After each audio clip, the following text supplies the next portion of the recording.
Good. So the recording, we will start with Navision.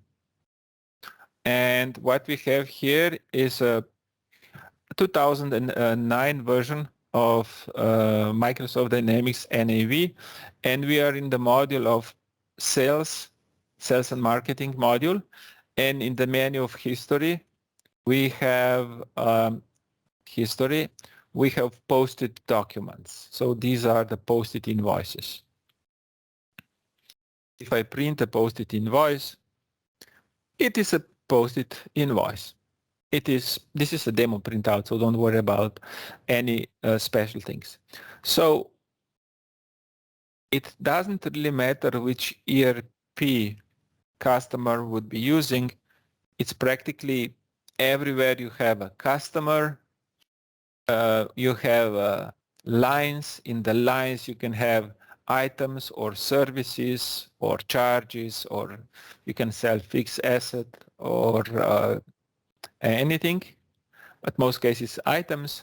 There is some quantity, price, VAT, and this is us as a company selling to this customer here.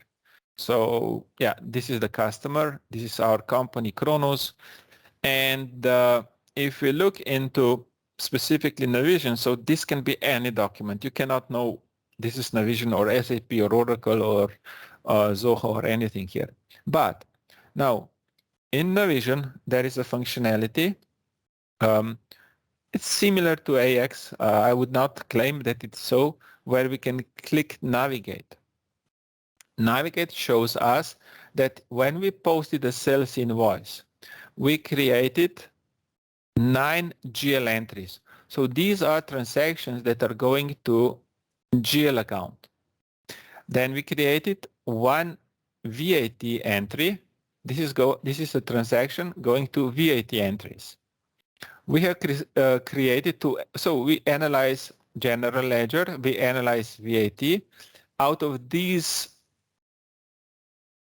and these two entries, customer ledger entry and customer detail ledger entry, these are the information about the receivables. How much customer owes us, how much money they have to pay, when is due date, is it still open or did they partial pay or something, is there possible to have a prepayment discount, okay?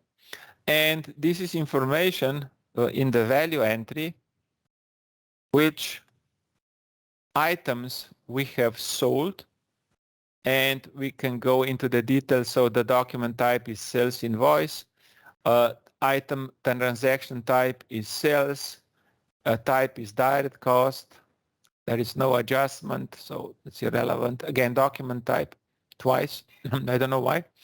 And value of sales, value of cost, cost posted to the GL, quantities that we have decreased from our inventory, and other information. So what I'm showing you is this is in customers ERP. NAV or BC are the same.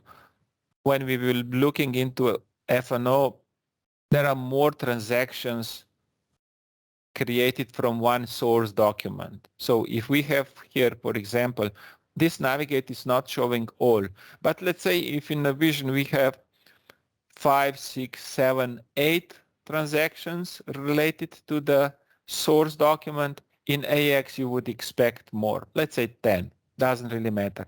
Depends what you post here, just to have the understanding. So what BFO Dynamics does is gathers these entries through the process that you have been trained last week, through the process of creating an instance, loading the source data, doing transformation in the transactional dimensional table, and create measures in order to do the analysis. So we are taking, in our case, 180 tables to consume all BFO Dynamics needs from these tables and bring them into meaningful structure. So what customer experiences, they do not experience, or in most cases, they are not interested to know much about data transformation and everything that goes in the SQL or in the analysis services database. They are just interested in end results. And what they are interested is how they can analyze this data. Now, if you would have only 5 invoices, then you have it in your head. If you have 20 invoices a month, then you can put it down in the paper. But if you have 100,000 invoices every day, which can happen, then you need a good system. So the harder the situation is, the better the power of BI for Dynamics can come. And this would be, for example, the starting point of customer analysis of sales module. And this is what we are going to work on today. So you have been trained in technical session how we build the model. Now we'll be looking into what kind of information we can bring from the model in terms of user perspective, in terms of user benefit. Now, for a moment, we will not start with this overview, but we'll go back to Excel, where we will try to figure out where each transaction of our posting is. So what we are going to do is try to fetch all the information for this document and see how it looks, only one posting area or one business area for this document. Okay, so that's why we are going to use Excel. I'm going to connect to, let's just save this Excel to go for desktop and just say demo posting. And always, before you start working anything, anytime, save the file before start work. If not, I get mad. I really get mad because then you will lose, sometimes you will lose what you have. So I have a resources. I know this is on my local host. It's a temporary file. And I'll connect to BI for Dynamics BC tabular. And here it is. The connection to the model is here. You may ask why I'm not using Power BI. Now the fields that we have here are absolutely the same fields that are here. It's a different user experience, and when we want to go to the details, I prefer to have Excel. And the first page is going to be reserved for GL, which means I'm looking into the GL transactions. This is something that you have to learn over time. And I'm looking into the need change value. And if I bring now from here all the postings that are going to the different accounts, like I get everything, and I cannot bring all information for all documents, but I have to filter the information by document. So that's what we are going to do. And I should not search for the document below here.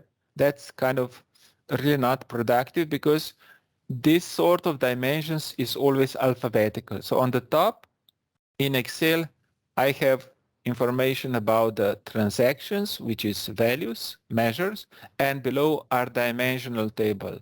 Dimension is a customer, vendor, business unit, date, company, GL account, source GL type, everything is dimension. Transactional is GL transaction. Or let's say transactions are also sales values, purchase values, and so on. So if I want to come to this information of my document that has this number here, I have to figure out where to find it. And for that reason, everywhere you will look into the lowest granularity in BI for Dynamics is document. So we'll bring this to the filter area, and now we look for a document number. I copy paste it. That's all the magic I did. And this is what I have now. So what I have is a document level information of transaction that ended in BI. Now, usually you would have, from accounting perspective, you would have a debit credit information, which is pure accounting, what goes to the left, what goes to the right of the postings. But if it goes to the credit amount, then the information comes as a minus. Revenue is also as a minus. That is just the way how accounting numbers are treating credit and debit mathematically. So this is what we have, and let's check if that is somehow close. So what we have here, let's just bring this information together, or I can also export this. Most of the softwares have the feature that you can export. You get this, but you can also just copy and put it in yourself. So that paste it. And what we are going to need is a pivot table based on this data, and we are going to put the pivot table just here. Actually, no. Just go back again. Let's just insert pivot table, but the existing worksheet here. And we say GL account number in the rows and the amount in the columns here. Okay, so if we want to have the, let me just put it into the big picture. I'm looking into the GL account, and this exercise does not require your knowledge of accounting. It is just the pure exercise so that we can track source and destination here. So as you can see here, this data match. So if I go, what I have here in this Excel is exactly source transaction and the GL accounts here. I see I have several entries going into the same account here. That's why I have more transactions here. And if I paste and do a pivot table, then this is ready here. So GL account is matching. Now, if I go GL data, if I go next, let's see what else do I have. So let's go for a sales information. So I'm going to use existing connection now. And I'm going to look into the sales. So I'm looking into the sales values. I'm going into sales values. So what I'm doing is I'm pressing S like crazy. You see it's rolling. And once I have this open, I easily find sales value, because searching a test, it's kind of not a good idea. And let's bring the need sales. And before we continue, whenever you try to work with any reporting, try to filter the most selectable information as soon as possible. So I put a need sales just to know, it's working. Need sales is there. It's no error in processing, data are there. I know this is not only for this document, but that's fine for me to start with. And now I'm looking into the document sales by type. So I put into the filter area my document, and if I still have it in there, I copy paste it, and let's have it. See, so 8,000 is a sales value. So actually, let's see if this is the same as a revenue. Actually, this is the same from the accounting. This is a sales account, retail, domestic customer, 8,910. And also this information is written in here value entries. I just show this part here. And we are going to copy paste all these things here and go back to Excel.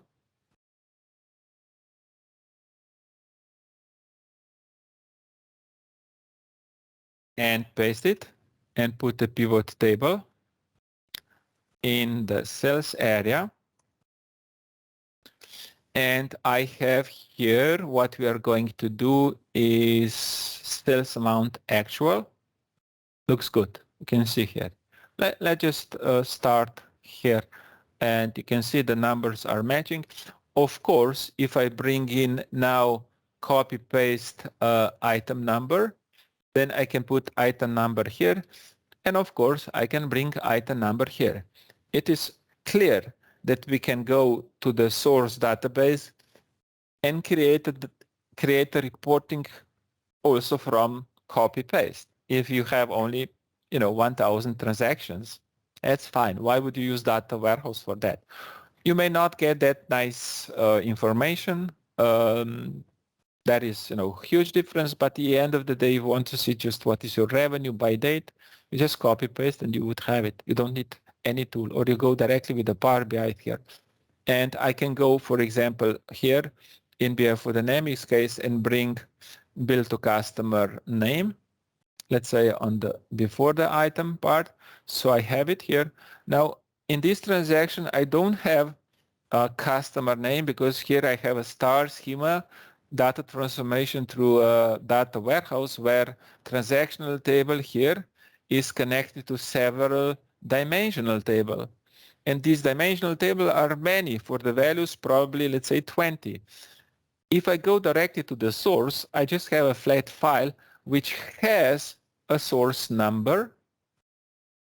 This is 52. So actually, if I go into the customer number, we will find that this is 52. Customer code, customer number. So let's just do, for sake of presentation, bring 52. But that's a difference if you are analyzing 52 or if you have a name, or we can have a customer which has both. So that's definitely a lot of benefits if you are doing anything in analysis through a properly set and developed model than if you have just the flat file that you do. Now, you could go directly into the model also with Power BI, and you can do, of course, the model, connect dimensions, but at the end of the day, this is what our solution does and does it better. But the end result are the same, whatever you are using, Excel, Power BI, SQL data warehouse. So this is our second area where we have seen that source and destination is there. And let's go for another area, and that is receivables. Okay, receivables. So what we are going to do again is existing connection, connecting us into the model. We are working on receivables. Receivables R, we take R, receivable transactions or state. So let's go for transactions. So we see this is a measure where we will take a net change, and same, we go to the document. Document is everywhere document, and document number. I'll just double check we have the right number.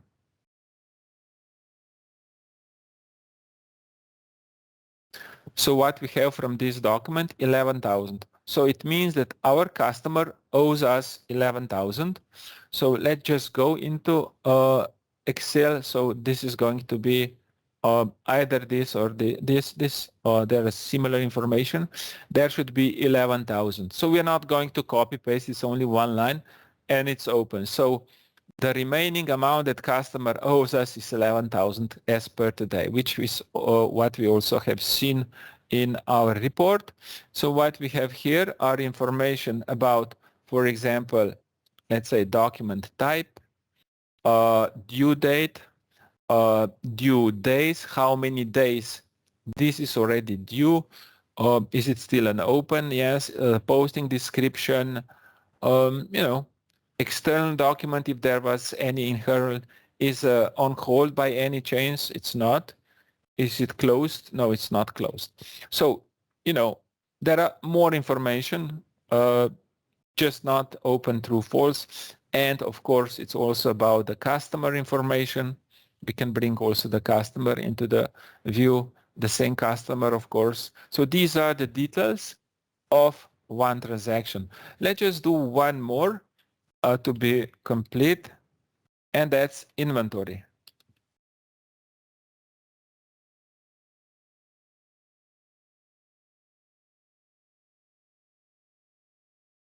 Okay, let's do the exercise.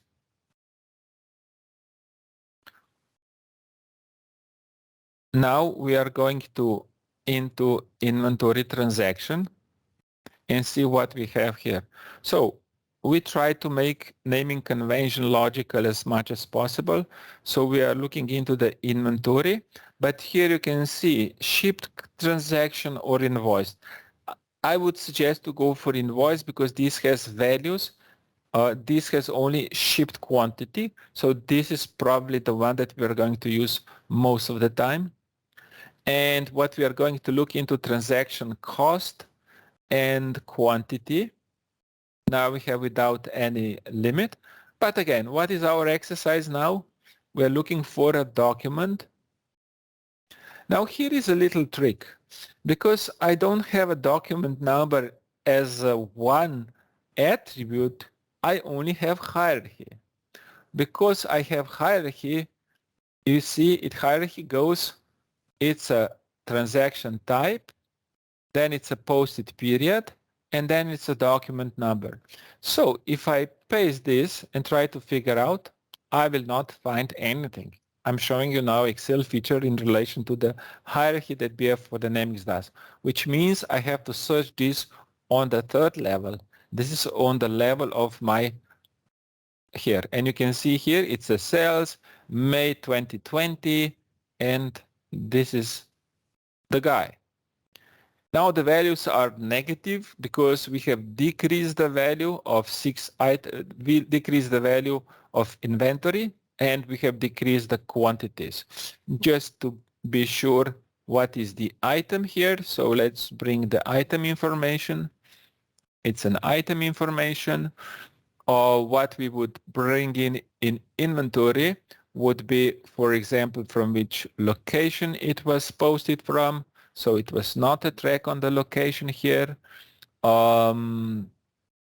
Yeah, in inventory, we don't have that many information as we have it in the sales. We can just say, what is the transaction type? Of course, we know it's a sales. So that kind of information would be available in the inventory. Now we have seen that one source document going back into our invoice, this guy here, has created in our solution several transactions in the GL, in the sales, in the receivables, and in inventory.